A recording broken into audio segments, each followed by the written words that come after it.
Olá pessoal, vamos gravar aqui a última parte da nossa prova diagnóstica, tá certo? A parte 3, trazendo a estatística, trigonometria e geometria espacial. As questões 21 a 26, ok? Vamos para a questão de número 21. O gráfico a seguir mostra as notas de Luiz nos 5 testes de língua portuguesa e nos 5 testes de matemática que foram aplicados pela escola no ano passado. Essa barrinha aqui mais escura é português e a mais clara é matemática. Está aqui as legendas. Então, dadas as informações do gráfico, é correto afirmar que nós vamos julgar esses itens aqui. Observe que a palavra média aparece na maioria deles. Então, vamos começar calculando a média aritmética de português e matemática. Vamos calcular a média de português. Como é que se calcula a média de português? Somando as notas de português. São essas aqui que eu marquei de azul, ok? Eu vou marcar novamente. A primeira, 7,4, 7,6, 7,8, 7,5 e 8,2. Vamos somar esses 5 valores e dividir por 5. Ok? Eu somando dá 38,5. Dividido por 5 dá 7,7. Aí a média de português. Vamos fazer o mesmo para matemática. Matemática nós temos aqui 5,5, 7,5, 8,4, 9,2 e 7,9. Somando esses valores, vamos encontrar 38,5 dividido por 5. Dá exatamente o mesmo valor, que é 7,7. Então a média são iguais. Na letra A ele diz: as médias das notas de língua portuguesa e matemática foram diferentes. Falso. Todas as duas foram 7,7. Letra B, em matemática 3 notas ficaram acima da média de Luiz nesta disciplina. Vamos conferir matemática aqui. A média é 7,7. A primeira aqui, 5,5 ficou abaixo, não serve. A segunda, 7,5 também ficou abaixo. 8,4 está acima. 9,2 está acima. E 7,9 está acima. Ok? Então, 3 notas ficaram acima. Logo, nossa resposta aqui é a letra B. Ok? Isso é suficiente por essa questão. Vamos à questão de número 22 e 23, que vai usar esse gráfico aqui. A figura a seguir representa o gráfico de uma função trigonométrica definida pelos ângulos x entre 0 e 2π, certo? Nesse intervalo aqui. A função cujo gráfico está representado na figura é dada por... Como é que eu sei essa função? Uma função trigonométrica, tanto a função seno como a função cosseno, ela tem esse modelo aqui. Y é igual a k vezes cosseno de px. K e p são números, ok? Tanto a seno como a cosseno. Note que nessa função aqui o k é 2, o p é 1. Nessa função aqui o k é 1, o p é 2. Nessa função o k é 2, o p é 1 meio. K2, P2, K2, P2. Ela tem sempre esse modelo, ok? Então, nós vamos descobrir quem é esse K e quem é esse P. Sabemos que ela tem esse modelo aqui. Para saber isso, nós precisamos estabelecer dois conceitos aqui. O conceito de imagem e o conceito de perímetro.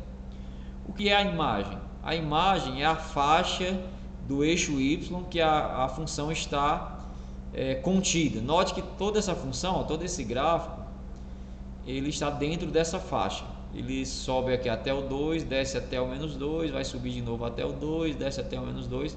Ele não ultrapassa isso. Essa faixa em que a função está contida, essa linha vermelha aqui, esses valores de y, é o que chamamos de imagem. Então a imagem desse gráfico aqui, ele está contido entre o menos 2 e o 2. Portanto, o k dessa função é o 2. E isso já serve para a gente eliminar alguns itens aqui. Observe que a letra A satisfaz, o k é 2, já a letra B não satisfaz, o k aqui é 1. Essa letra B a gente já pode eliminar, porque o k aqui é 2. Ok? A imagem ela vai do menos 2 ao 2. As demais satisfazem. Já o período é o tamanho de uma unidade do gráfico.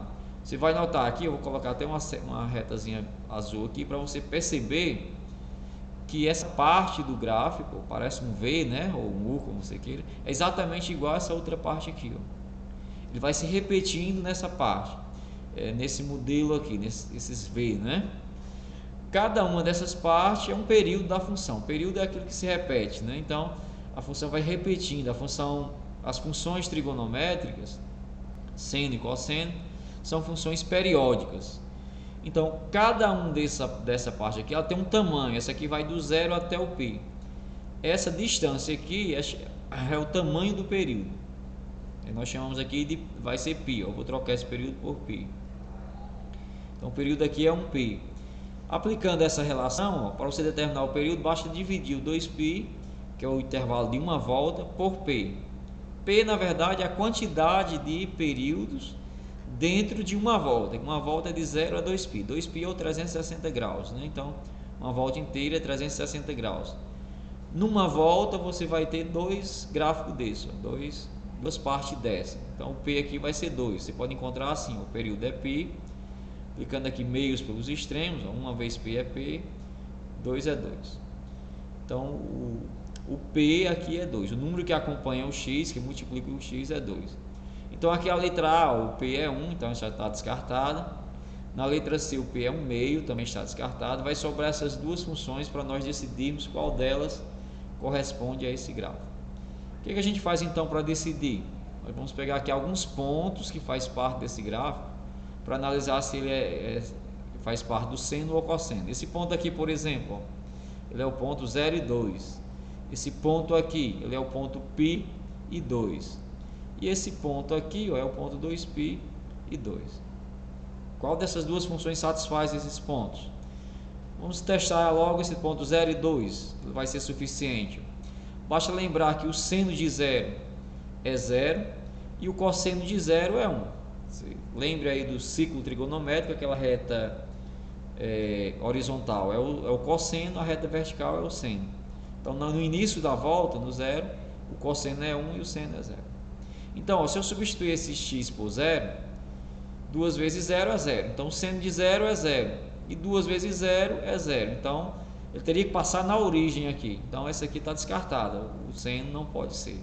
Sobrou, então, a letra E, que é o cosseno. Ok? Ó, 2 vezes 0 é 0. O cosseno de 0 é 1. E 2 vezes 1 é 2. O cosseno de π, 2 vezes π dá 2π, que é uma volta. Vai ser 1 e 2 vezes 1 é 2. 2π também é a volta inteira. Eu vi a minha gente, eu esqueci lá, que ele não mudando. É porque eu estou gravando o vídeo agora, aí eu não tenho como. Mas tu pode vir amanhã eu te dou. Que horas? Eu estou aqui a tarde inteira, pode vir em qualquer horário. Tá certo? Amanhã eu não. Pronto, vamos para mais uma questão aqui, ó. Questão de número 23. Qual o valor da função x igual a π sobre 4? Então, nós vamos pegar a função, que é 2 vezes o cosseno de 2x, e vamos substituir esse π sobre 4 no lugar de x, ó, trocando aqui. Quanto é 2 vezes 1/4 de π? 2 vezes 1/4 de π é meio π, né? Π sobre 2. É o 90, né? Esse aqui é o 90. O cosseno de 90 é 0, então 2 vezes 0 é 0. Portanto, letra E. Questão de número 24. Na figura a seguir, o paralelepípedo do menor volume tem lados medindo P, 2, PT é esse aqui, ó, esse ladinho aqui. Então, ó, a gente quer a razão entre os volumes dos paralelepípedos. O que é a razão? É dividir um volume por outro. O volume é a multiplicação do comprimento vezes a largura vezes a altura. Nesse caso aqui você tem dois paralelepípedos, o paralelepípedo menor e o maior. No menor, esse lado PT é igual a 2. PT está aqui, ó, é 2. PQ é igual a 3. PQ é 3. Então vamos colocar aqui, ó, esse ladinho aqui. E PS igual a 5. Esse lado que está lá atrás, ó, o comprimento é 5. Já no paralelepípedo maior, nós temos aqui AE igual a 3. Esse lado aqui é 3. AB é igual a 5. E AD é igual a 7. Tá aqui. Todas as dimensões que nós precisamos. Então, qual é o volume do paralelepípedo menor? Vai ser essas três medidas. Basta multiplicar elas três. 2 vezes 3 vezes 5. Ok? E qual é o volume do paralelepípedo maior? É 3, 5 e 7. Então, é 3 vezes 5 vezes 7. Ok? Esse paralelepípedo maior. A gente nem precisa multiplicar. Basta cancelar aqui esse 3 com esse 3. Esse 5 com esse 5, vai sobrar em cima o 2 e embaixo o 7. Então, essa resposta aqui, letra A, 2, 7. Questão bem simples, bem prática, ok? Vamos para a questão de número 25. Qual a área superficial da figura formada por esses dois paralelepípedos em unidade de área? Ou seja, na junção dos dois, né? Qual seria a área? Vamos fazer o seguinte, eu vou calcular essa área de baixo e a de cima, né? Essa parte aqui, ó, esse L, com essa parte de cima, junto com a de baixo, do paralelepípedo maior. O solo e o teto, né? O chão, esse solo aqui de cima e esse lado aqui, ó, são iguais. Ó. 5 vezes 7... dá 35, a área de baixo aqui é 35, então a de cima também é 35, essa parte aqui junto com essa parte aqui, então 35 mais 35 dá 70, ok? Vamos calcular agora as paredes laterais, esse lado direito aqui, ó, que está na nossa frente aqui, e o lado lá atrás. Então aqui você tem 7, né, de comprimento por 3 de altura, 7 vezes 3, 21. Então cada um deles vai dar 21. 21 mais 21 dá 42, ok? Vou chamar essa parte aqui de frente e essa outra aqui de fundo, certo? Então vamos calcular a frente e o fundo. É 5, né, metro aqui, ó, dessa largura aqui, e a altura é 3. 3 vezes 5, 15, que é a face, é o retângulo. 15 aqui, 15 lá no fundo, 15 mais 15 dá 30. Falta calcular agora só as paredes laterais do paralelepípedo menor. Então vamos calcular essas paredes aqui. Você tem essa parede aqui lateral, ó, que esse lado vai ser 5, essa altura vai ser 2, 5 vezes 2 é 10, então vai ficar 10 mais 10, né? O lado aqui da esquerda e direita, digamos assim, vai dar 20. Esse lado aqui da frente é 2 vezes 3 dá 6, né? Esse retângulo tem área 6, e esse outro retângulo aqui também tem área 6, então 6 mais 6 dá igual a 12. Somando todo mundo aqui, ó, contazinha de bodega, ó. 2 mais 2 dá 4, 7, 4, 11, 11, 3, 14, mais 2, 16, mais 1, 17. Então dá 174 metros quadrados, né, se for em metros, ou centímetros quadrados se for em centímetros. Ele não definiu a unidade de comprimento, né? Então 174. E nossa última questão traz esse sistema de equação. Há várias maneiras de se resolver um sistema. Eu vou resolver aqui esses dois sistemas pelo método da adição. Vou fazer o seguinte, vou pegar dois coeficientes aqui, vou pegar esse 10 e esse 8, já que a gente está querendo saber quem é o x, eu vou anular o y. E como é que eu anulo o y? Basta você multiplicar a equação de cima pelo 8, que é o coeficiente de y de baixo, e multiplicar de baixo por 10. Só que nós temos que inverter um sinal para que um fique positivo e o outro negativo. Porque quando eu multiplico esse 10y por 8, por menos 8, vai dar menos 80. E quando eu multiplico esse 8y por 10, vai dar 80 positivo. Então o y vai se cancelar.